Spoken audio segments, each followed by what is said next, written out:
భూ సమస్యల పరిష్కారం కోసం ఈ నెల 6వ తేదీ నుంచి జనవరి 8వ తేదీ వరకు రెవెన్యూ సదస్సులు కర్నూలు జిల్లా వ్యాప్తంగా అన్ని గ్రామాల్లో నిర్వహిస్తామని జిల్లా కలెక్టర్ రంజిత్ బాషా తెలిపారు.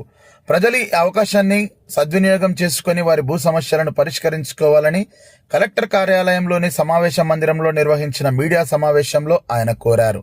ఈ కార్యక్రమంతో పాటు డిసెంబర్ 7వ తేదీన అన్ని ప్రభుత్వ పాఠశాలల్లో మెగా పేరెంట్స్ టీచర్ సమావేశాలు నిర్వహిస్తున్నామని కలెక్టర్ పేర్కొన్నారు. ప్రతి సోమవారం నిర్వహించే ప్రజా సమస్యల పరిష్కార వేదిక, ఆన్లైన్ అప్డేషన్, మ్యూటేషన్, విస్తీర్ణ సమస్యలు, పాస్ పుస్తకాలు తదితర భూ సమస్యలకు సంబంధించిన అర్జీలు 70 నుండి 80% వరకు వస్తుంటాయన్నారు. ఇలాంటి భూ సమస్యల పరిష్కారం కోసం ప్రభుత్వం రెవెన్యూ సదస్సులను చేస్తోందని కలెక్టర్ తెలిపారు.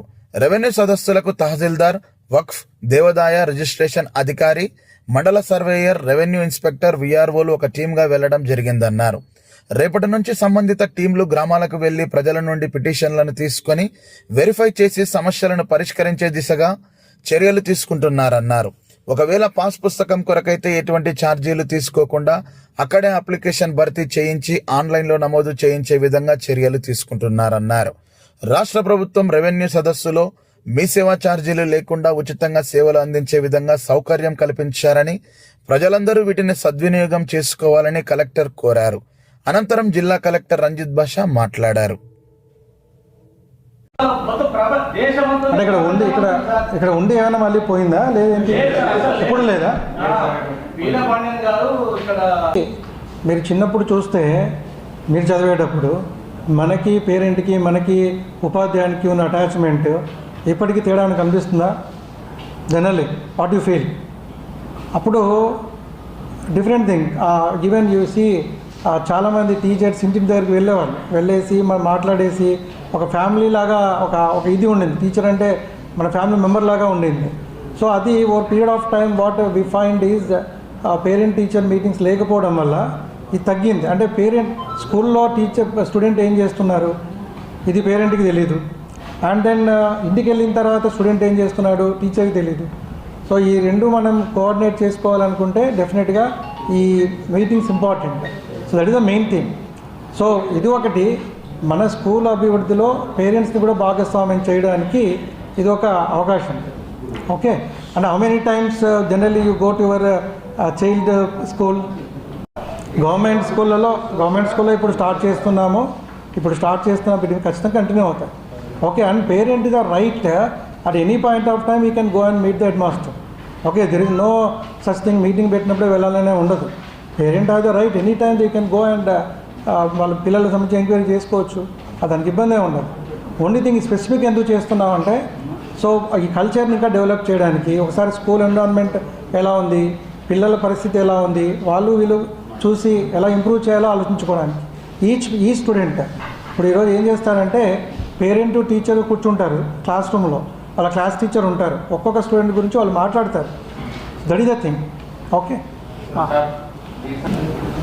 రేపటి నుంచి సో గౌరవ ముఖ్యమంత్రి గారి ఆదేశాల మేరకు జిల్లాలో రేపటి నుంచి అంటే 6వ తారీఖు రేపటి నుంచి 33 రోజుల పాటు అంటే జనవరి 8 దాకా రెవెన్యూ సదస్సులు ప్రోగ్రామ్ని మనం స్టార్ట్ చేయబోతున్నాం. సో మీకు తెలుసు జిల్లాలో టోటల్గా 472 గ్రామాలు ఉన్నాయి. సో వీటిలో ఒక 250 గ్రామాల్లో రీసర్వే కంప్లీట్ అయింది. సో మిగిలిన గ్రామాల్లో రీసర్వే చేయాల్సి ఉంది. సో ఈ రీసర్వే కానటువంటి ప్లస్ రీసర్వే అయినటువంటి అన్ని గ్రామాల్లో కూడా రెవెన్యూ సదస్సులు నిర్వహించబోతున్నాం. సో మెయిన్గా దీని ఉద్దేశం ఏంటంటే చాలా వరకు land issues like online updations కావచ్చు, అలాగే ప్రొబిటరీ లిస్టును తీసేయడం కావచ్చు, అలాగే కొన్ని నేమ్స్ కరెక్షన్స్ కావచ్చు, మ్యుటేషన్స్ కావచ్చు, ఎక్స్టెంట్ వేరియేషన్లు కావచ్చు, పాస్బుక్లు కావచ్చు, ఇలా వివిధ కేటగిరీలో మండే వచ్చేటువంటి పిటిషన్లో మ్యాక్సిమం ఒక 70% to 80% ల్యాండ్ ఇష్యూసే ఉంటున్నాయి. సో వీటికి పరిష్కారం చూపే దిశగా ఈరోజు ఒక 33 రోజుల పాటు తహసీల్దారు, విఆర్ఓ, ఆర్ఐ, మండల సర్వేయర్, ఎండోమెంట్ డిపార్ట్మెంట్ ఆఫీసర్, అలాగే వక్ఫ్ డిపార్ట్మెంట్ నుంచి, అలాగే రిజిస్ట్రేషన్ డిపార్ట్మెంట్ నుంచి ఇలా ప్రతి విలేజ్లో ఒక టీంని ఏర్పాటు చేయడం జరిగింది. వాళ్ళు రేపటి నుంచి విలేజ్కే వెళ్తారు. వెళ్ళి విలేజ్లో అక్కడ ఆ పిటిషన్స్ తీసుకోవడం, వాటిని పరిశీలించిన తర్వాత ఏ కేటగిరీ వాటిని చూసుకోవడం. సో అక్కడ ఒకవేళ పాస్బుక్ కోసం అనుకోండి, పాస్బుక్ కోసం మళ్ళీ అప్లికేషన్ అక్కడే పెట్టేసుకొని అక్కడే ఆన్లైన్ చేసుకొని సో అక్కడే అప్లికేషన్ కూడా ఫిలప్ చేసుకుంటే ఫెసిలిటీ అంటే యూజర్ ఛార్జెస్ లేకుండా, వితౌట్ యూజర్ ఛార్జెస్ లేకుండా అక్కడే అతను అప్లై చేసుకున్నట్టుగా అప్లికేషన్ ఫామ్ ఆన్లైన్ చేయడం జరుగుతుంది. సో అంటే గవర్నమెంట్ ఈ రెవెన్యూ సదస్సుల్లో మీ సేవ ఈ ఛార్జెస్ ఏమీ లేకుండానే చేసేటువంటి ఫెసిలిటీ ఇచ్చారు గవర్నమెంట్ నుంచి. సో దీన్ని అందరూ ప్రజలు సద్వినియోగం చేసుకోవాలి.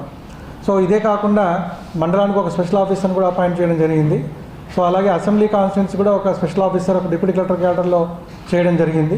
సో వీళ్ళందరూ మానిటర్ చేస్తూ సో దాదాపు 33 రోజులు అంటే 8వ తారీఖు దాకా ఈ ఫిర్యాదులను స్వీకరించడం గ్రామ సభల్లో.